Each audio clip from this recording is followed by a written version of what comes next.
Bonjour à tous, c'est Marie-Liesse. Aujourd'hui, notre sélection est un article du Figaro sur le nouveau livre de Jérôme Fourquet, Métamorphose française. Sondeur et directeur du département Opinion à l'IFOP, Fourquet est reconnu par le journal L'Express comme l'un des meilleurs observateurs de notre société. Il analyse à l'aide de cartes, de statistiques et de faits surprenants les profonds bouleversements socio-économiques, religieux et culturels qu'a connus la société française ces 50 dernières années. Entre déchristianisation, islamisation et américanisation, notre pays a profondément changé de visage. On fait le point en 2 minutes.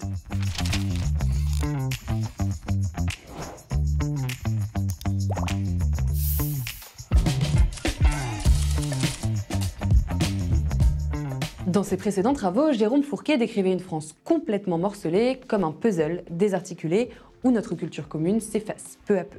Avec Métamorphose française, sorti en octobre 2024, le sondeur va encore plus loin. S'inspirant des analyses de certains livres de Michel Houellebecq et Nicolas Mathieu, Jérôme Fourquet explore plusieurs transformations majeures de la société française, en commençant par la déchristianisation.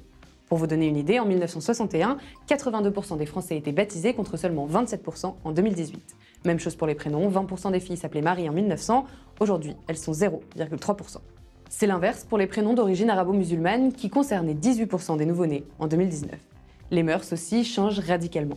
Aujourd'hui, un tiers des jeunes sont tatoués. Depuis mai 68, les divorces ont été multipliés par 4 et en 2022, 65% des naissances étaient hors mariage. Même la crémation concerne désormais presque un décès sur deux. En 1980, c'était pourtant moins d'1%. Bref, on assiste à une véritable rupture avec le catholicisme qui n'a plus le monopole des valeurs ni des rites. Fourquet souligne également de façon particulière l'américanisation de la France. Le modèle américain s'impose souvent, sans qu'on s'en rende compte. Il est partout, dans les prénoms, dans notre alimentation. On compte plusieurs milliers de restaurants de fast-food en France et les Français boivent toujours plus de soda, 23 litres par an pour la marque la plus connue. Dans les pratiques culturelles aussi, 60% des Français sont abonnés à une plateforme de streaming, quasiment exclusivement américaine. Et en 2022, les productions américaines représentaient 65,5% du temps passé à regarder des fictions en France, tandis que les fictions françaises n'en occupaient que 9,5%. Cette influence se ressent jusque dans nos pratiques politiques, comme les primaires pour choisir les candidats ou le nom de certains partis. En résumé, Fourquet dresse le portrait d'une France en pleine mutation, de plus en plus éloignée de ses repères traditionnels. Mais pour aller où ? On vous pose la question. Pour en savoir plus et échanger sur ce thème, retrouvez-nous sur Internet et les réseaux sociaux.